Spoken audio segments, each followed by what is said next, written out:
Sir urgent ആണെന്ന് പറഞ്ഞു. ആര്? Home minister.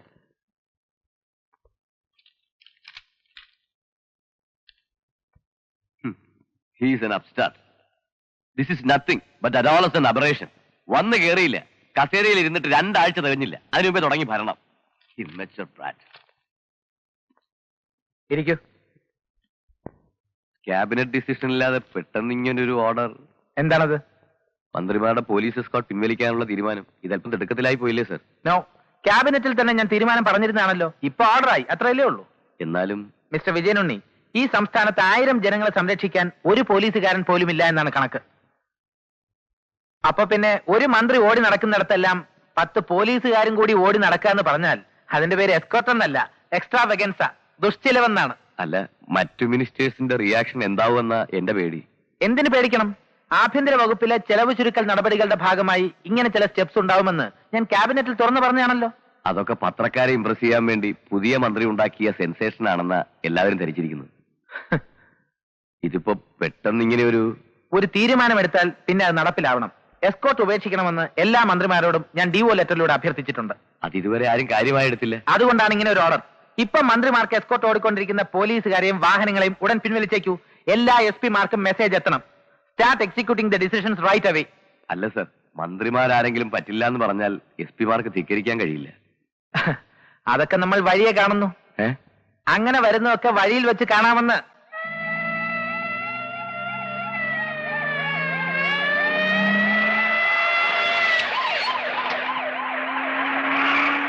എന്ത് പറ്റിയടോ? വണ്ടി വഴി കിടന്നു അല്ലേ? ഇതിനാ പറയുന്നത് മന്ത്രിയുടെ വണ്ടിക്ക് അകമ്പടിയും പൈലറ്റും വേണമെന്ന്. അല്ല സർ, ഒരു സെക്കൻഡ് ഒന്ന് ഇറങ്ങിയാൽ ഒരു കാര്യം പറയാനുണ്ട്. അവിടെ വന്നങ്ങ് പറഞ്ഞാ മതി. Sir please.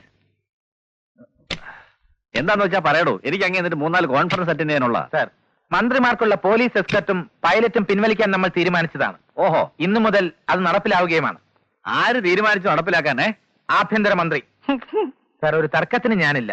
മുഖ്യമന്ത്രി ഇന്ന് പത്രസമ്മേളനം വിളിച്ചുകൂട്ടി പത്രക്കാരെ വിവരം അറിയിച്ചു കഴിഞ്ഞു. ആ നിലയ്ക്ക് എസ്കർട്ടും പൈലറ്റുമായി അങ്ങ് തലസ്ഥാനത്തേക്ക് ചെന്നാൽ പത്രക്കാർക്ക് അതൊരു തമാശയാവും. ഇതൊക്കെ വഴി തടഞ്ഞു നിർത്തി പറഞ്ഞാ മതിയോ? അല്ല sir, concern SP mark message കൊടുത്തിരുന്നു. പിന്നെ തീരുമാനം അങ്ങേക്ക് അറിയാവുന്നതാണ്. ട്രാഫിക് കൺട്രോൾ വഴി നിങ്ങൾക്ക് മെസ്സേജ് കിട്ടിയതല്ലേ? സർ. പിന്നെ ഇദ്ദേഹം നിർബന്ധമായിട്ട് പറഞ്ഞപ്പോ, എടോ ഗോപാലകൃഷ്ണ, ഓർഡറിൽ നിന്ന് എന്റെ പേരങ്ങ് ഒഴിവാക്കിയത്. ആ മന്ത്രി ആയാലും കൂടെ 5-6 പോലീസും പട്ടാളവും ഒക്കെ വേണം. ഇല്ലെങ്കിൽ പിന്നെ മന്ത്രിക്ക് എന്തോടൊരു വില? അത് ശരിയാവില്ല സർ. ഗവൺമെന്റിന്റെ തീരുമാനം ഒരു മന്ത്രി തന്നെ അനുസരിക്കുന്നില്ല എന്ന് വന്നാൽ നാളെ പത്രങ്ങൾക്ക് അതൊരു സദ്യയായി. എന്ത് പറഞ്ഞാലും പത്രക്കാര്. എടോ, ഈ പത്രക്കാർക്ക് ഇതിലും വലിയ സദ്യ കൊടുത്തവനാ ഞാൻ. സർക്കാരിന്റെ ഖജനാവിന്ന് 10-20 ലക്ഷം രൂപ മുടക്കി മോടി പിടിപ്പിച്ച മന്ത്രിമന്ദിരത്തിൽ നിന്ന് പുതിയ മന്ദിരത്തിലേക്ക് ഞാൻ താമസം മാറ്റിയപ്പോഴും എഴുതി ഈ പത്രക്കാര്, ഭക്ഷ്യമന്ത്രി ധൂർത്തടിച്ചു, ഖജനാവും പിടിച്ചു എന്നൊക്കെ. എന്നിട്ട് എനിക്കൊരു ചുക്ക് സംഭവിച്ചില്ല. പിന്നെ ആ എസ്കോർട്ടും പൈലറ്റും ഒക്കെ. സർ, ഞാൻ വളരെ വിനയപൂർവ്വം ഒന്നുകൂടി പറയുകയാണ്, ഇവരെ റിലീവ് ചെയ്യണം. സൗകര്യമില്ല. നിങ്ങൾ ആരെയാണ് സർ പേടിക്കുന്നത്? ജനങ്ങളെയോ? കേരളത്തിലെ ഒരു മന്ത്രിയെയും ഇന്ന് വരെ ജനങ്ങൾ തെരുവിലിട്ട് കൈകാര്യം ചെയ്തിട്ടില്ല. പേപ്പട്ടിയെ പോലെ തല്ലി ചതയ്ക്കപ്പെടാൻ അർഹതയുള്ള മന്ത്രിമാരില്ലാഞ്ഞിട്ടല്ല സർ. പക്ഷെ നമ്മുടെ ജനങ്ങൾക്ക് മന്ത്രിമാരെക്കാൾ അല്പം കൂടി വിവരം ഉണ്ടായിപ്പോയി. അല്ലെങ്കിൽ പ്രതികരിക്കാനുള്ള ശേഷി നഷ്ടമായി. അതവർക്ക് തിരിച്ചു കിട്ടുന്നവരെങ്കിലും അങ്ങേ പോലുള്ളവർക്കും പോലീസിന്റെ അകമ്പടിയില്ലാതെ ഈ നാട്ടിൽ സഞ്ചരിക്കാം, ജീവഭയമില്ലാതെ. ദയവ് ചെയ്തവരോട് തിരിച്ചു പോകാൻ പറയണം സർ. നോ, സാധ്യമല്ല. എന്റെ കാര്യം ഞാൻ നോക്കിക്കോളാം. താൻ തന്റെ വകുപ്പ് അങ്ങ് ഭരിച്ചോണ്ടാ മതി. സർ, ഇവരെന്റെ വകുപ്പിൽപ്പെട്ടവരാണ്. അങ്ങേ ഇവിടെ ഉപേക്ഷിച്ചു പോകാൻ ഞാൻ ഉത്തരവിട്ടാൽ ഇവർക്ക് അതനുസരിക്കേണ്ടി വരും. അങ്ങേക്ക് നാണം കെടേണ്ടി വരും. മിച്ചമുള്ള അഭിമാനമെങ്കിലും നഷ്ടപ്പെടുത്താതിരിക്കുന്നതല്ലേ സർ ഭംഗി? കേട്ടില്ലേടോ തന്റെ വകുപ്പ് മന്ത്രിയുടെ ഉത്തരവ്? പിന്നെ എന്തിനാണോ ഞാൻ തൂങ്ങിയിരിക്കുന്നത്? പോയിക്കോടോ.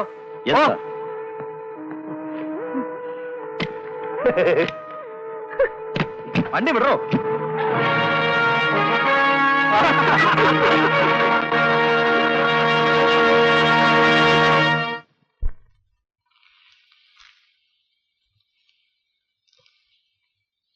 അല്ല, പലഹാരപ്പണി തീർന്നില്ല ഇതുവരെ. മിനിസ്റ്റർക്ക് പോകാൻ തിരക്കുള്ളതാണ് കേട്ടോ. നിങ്ങൾക്ക് എന്താ അടുക്കളയിൽ കാര്യം? പുറത്തേക്ക് ചെല്ലുന്നാരെ ഓടുന്നു. കൊതി ഉണ്ടായിട്ടല്ല തെരേസ പറ്റേ. മിനിസ്റ്റർ തിന്നതിന് മുമ്പ് ഒരാൾ ചെക്ക് ചെയ്യണം. ഇനി ഓക്കെ. അതെ, ഞാനും ഗോപാലകൃഷ്ണൻ ഒരേ കോളേജിൽ ഒന്നിച്ചാ പഠിച്ചിരുന്നത്. ഏത് കോളേജിലാ പഠിച്ചിരുന്നത്? ഏത് കോളേജിൽ? കോളേജോട്ട് സ്കൂളിന്റെ വരാന്തോലും നേരെ നിങ്ങൾ സംസാരിക്കുന്ന ഇടപെടൽ ഞാൻ പല പ്രാവശ്യം പറഞ്ഞു. ഒരുമാതിരി ചേരിക്കാത്ത സ്വഭാവം കാണിക്കാൻ മുണ്ടാത്തിട്ട്. അതെ, ഗോപാലകൃഷ്ണനെ കുറിച്ച് എന്തെങ്കിലും പറയണമെങ്കിൽ എന്നോട് ചോദിച്ചാൽ മതി. കുഞ്ഞുനാളിലെ ഗോപാലകൃഷ്ണന്റെ ആഗ്രഹമായിരുന്നു പ്രധാനമന്ത്രി ആവാന്നുള്ളത്. ഇതൊരു തുടക്കം മാത്രം. ഉണ്ട്, കല്ല് വെച്ചുകൊണ്ട് ഗോപാലകൃഷ്ണൻ ഒരു കൗൺസിലർ ആണെന്ന് പോലും ആഗ്രഹിച്ചിട്ടേ ഇല്ല. എന്താ ചോദ്യങ്ങൾ നിർത്തിയോ? വേണ്ട, ഞാൻ നേരിട്ട് ചോദിച്ചോളാം. എങ്ങനെ ചോദിക്കും? ഇതല്ലേ മറുപടി. വല്ല ആവശ്യമുണ്ടോ? ഇവർക്ക് ചോദ്യങ്ങളൊന്നും ചോദിക്കാറില്ല. കപ്പയും മീനും ആണോ മിനിസ്റ്ററുടെ ഇഷ്ടവിഭവങ്ങൾ? അത് കുട്ടിക്കാലം മുതൽക്ക് എന്നും കിട്ടിയിട്ടുള്ളത് ഇതാ. അതുകൊണ്ടായിരിക്കാം ഇതാണ് എന്റെ ഇഷ്ടവിഭവങ്ങൾ. അല്ല ഉമ്മ? അതായാലും നടന്നു തന്നോളൂ. മിനിസ്റ്റർ കപ്പ കഴിക്കുന്ന ഒരു പടം എടുത്തോട്ടെ. അയ്യോ, അത് വേണ്ട. അല്ല സാർ, നാളെ ഫ്രണ്ട് പേജിൽ ഒരു എക്സ്ക്ലൂസീവ് ബോക്സ് ഐറ്റമായിട്ട് കൊടുക്കാം. നല്ല വാർത്തയായിരിക്കും. പ്ലീസ്, പാടില്ല. സ്വന്തം അമ്മയും പെങ്ങന്മാരെയും പോലെ തന്നെയാണ് എനിക്ക് ഇവരൊക്കെ. ഈ വീട് സ്വന്തം വീട് പോലെയും. സ്വന്തം വീട്ടിൽ അമ്മയോ പെങ്ങന്മാരോ വിളമ്പിത്തരുന്ന കപ്പയും മീൻകറിയും കഴിക്കുന്നത് പത്രക്കാരെ വിളിച്ചു വരുത്തി വാർത്തയാക്കാമെന്ന് പറഞ്ഞാൽ അതാര് ചെയ്താലും സാമാന്യം പോറാ. ഇത്തരം വില കുറഞ്ഞ പബ്ലിസിറ്റി സ്റ്റണ്ടിലൊന്നും എനിക്ക് താല്പര്യമില്ല. നോ.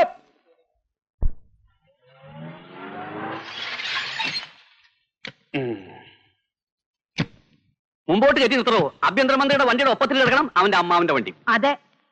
വണ്ടി മാറ്റിയിടണം. ഗോപാലകൃഷ്ണന്റെ അകത്ത് ഹോം മിനിസ്റ്റർ ഗോപാലകൃഷ്ണൻ. ഓ സാർ, ചെന്നാട്ടെ. എന്റെ പേര് പൂമുഖത്ത് ഉറപ്പ്, ആഭ്യന്തരമന്ത്രിയുടെ അങ്കിളാ.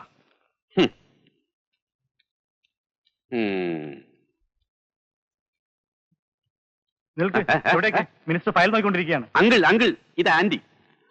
അങ്ങോട്ട് മാറടോ. എന്റെ ജോലി പോവോ? Hello, minister ബിസിയാണല്ലോ. മോനെ, ഓ എന്റെ ഭഗവാനെ, എന്റെ ജഗദീശ്വര ആയുസ് കൊടുക്കണേ. നീ മന്ത്രിയാകുന്ന മുഹൂർത്തം കണ്ട് കണ്ണ് നിറയാൻ കഴിഞ്ഞില്ല. അങ്ങ് മൈസൂരിലെ കൂപ്പിലായി പോയി ഇവന് ഞാനും. ഓ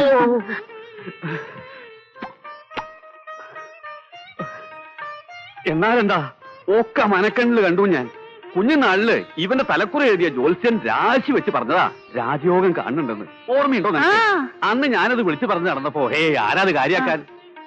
ഓ, അമ്മാവന്റെ ഒരു ആഗ്രഹം അത് ഗുരുവായൂരപ്പൻ സാധിച്ചു തന്നു. അത്ര തന്നെ. നമ്പ്യാരോട് വേണ്ട വിധത്തിൽ പറഞ്ഞിരുന്നു ഞാൻ, MLA ആയ സ്ഥിതിക്ക് ഇനി മന്ത്രി ആക്കിയിട്ടേ പിടി അയക്കാവൂന്ന്.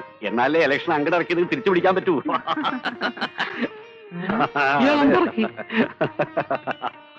നീ എന്താ മരുമോനെ കണ്ടപ്പോ മതിമറന്ന് നിന്നുപോയോ? എനിക്ക് എന്റെ കുഞ്ഞിനെ കാണണം, എന്റെ കുഞ്ഞിനെ കാണണം, ഗോപാലകൃഷ്ണനെ കാണണം എന്ന് പറഞ്ഞ് എന്തൊരു ബഹളായിരുന്നു. നീ അങ്ങോട്ട് വരുമെന്ന് പറഞ്ഞിട്ട് ആര് കേൾക്കാൻ? എനിക്ക് എന്റെ കുഞ്ഞിനെ അങ്ങോട്ട് എന്ന് കാണണം എന്ന് പറഞ്ഞു ഒറ്റ കരച്ചില്. എന്നിട്ട് ഇപ്പൊ ആളെ കണ്ടപ്പോ വിഴുങ്ങസ പറഞ്ഞ് നിൽക്കുക. ഇതാ നിൽക്കണം നിന്റെ മരുമോൻ. അനുഗ്രഹിക്കുക. ഓടിപ്പാഞ്ഞു നടന്നെന്റെ മോൻ വല്ലാതെ അങ്ങ് ക്ഷീണിച്ചു പോയി. എന്റെ കുഞ്ഞിനെ ഗുരുവായൂരപ്പൻ അനുഗ്രഹിക്കണം. എന്താണോ? കഫം ഓക്കാനേ ഛർദിക്കാൻ അല്ലേ? ആ, ഇനി നിങ്ങൾ എല്ലാവരും ഒന്ന് പുറത്തേക്ക് നിന്നോളൂ. എനിക്ക് ഇവനോട് അല്പം തറവാട്ട് കാര്യങ്ങൾ സംസാരിക്കാണ്ട്. അല്ല നിങ്ങള് ഓ ആ, ഇനി എന്താ നിനക്കൊന്നും പറയാനില്ലേ മച്ചനോട്? പറയാനുള്ളതൊക്കെ പണ്ടേ തന്നെ നേരിട്ട് പറഞ്ഞിട്ടുണ്ടല്ലോ, അല്ലേ പ്രസന്ന? ഞാനതൊക്കെ അന്നത്തെ ഒരു കളയടോ. ഇനിയിപ്പോ നിന്റെയും ഗൗരിയുടെയും കാര്യം ഈ തിരക്കിനിടയിൽ വൈകിക്കാതെ തീരുമാനിക്കുക, നടത്തുക. അളിയന്റെ കൺവീനിയൻസ് എങ്ങനെയാന്ന് പറഞ്ഞാൽ മതി. അതെ, ഒന്നുകൂടെ മാറൂ, ഒന്നുകൂടെ മാറൂ. ഇരിക്കുക, ഇരിക്കുക. എങ്ങനെയാ വീണു തുടങ്ങിയോ? ഇതായിരുന്നു നിന്റെ അച്ഛൻ ഗോവിന്ദേട്ടന്റെയും കുഴപ്പം.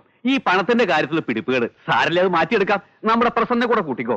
ക്യാഷ് ഡീലിങ്സ് ഒക്കെ അവൻ ഇരി ചെവി അറിയാതെ നീറ്റായിട്ട് കൈകാര്യം ചെയ്തോളും. നീ ആ കസേരയിൽ ഇങ്ങനെ വെറുതെ ഇരുന്നു കൊടുത്താൽ മതി. എഴുന്നേക്കണം. അതായത് എഴുന്നേക്കാൻ. എന്റെ അച്ഛന്റെ പേര് മറന്നിട്ടില്ലല്ലേ? ഭാഗ്യം. ഗോവിന്ദൻ നായർക്ക് പിടിപ്പുകേടായിരുന്നു അത്രേ.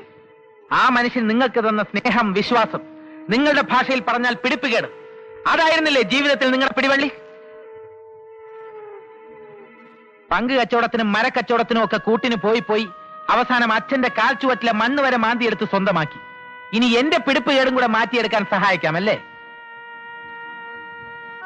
അമ്മാവ, ഏരപ്പാളി എന്ന് നിങ്ങളുടെ മുഖത്ത് നോക്കി വിളിച്ചിട്ടാ എന്റെ അച്ഛൻ കണ്ണടച്ചത്. ഞാനത് ആവർത്തിച്ചാൽ കുരുത്തക്കേടായി. വേണ്ട, നിനക്കിട്ടൊന്ന് തരണമെങ്കിൽ എനിക്ക് ആഭ്യന്തരമന്ത്രിയുടെ പദവിയൊന്നും ആവശ്യമില്ല. പോകാം. നിന്നെ. പിന്നെ എന്റെയും ഗൗരിയുടെയും കാര്യം അത് എന്റെ കൺവീനിയൻസ് അനുസരിച്ച് ഞങ്ങൾ തീരുമാനിച്ചോളാം. പോണം.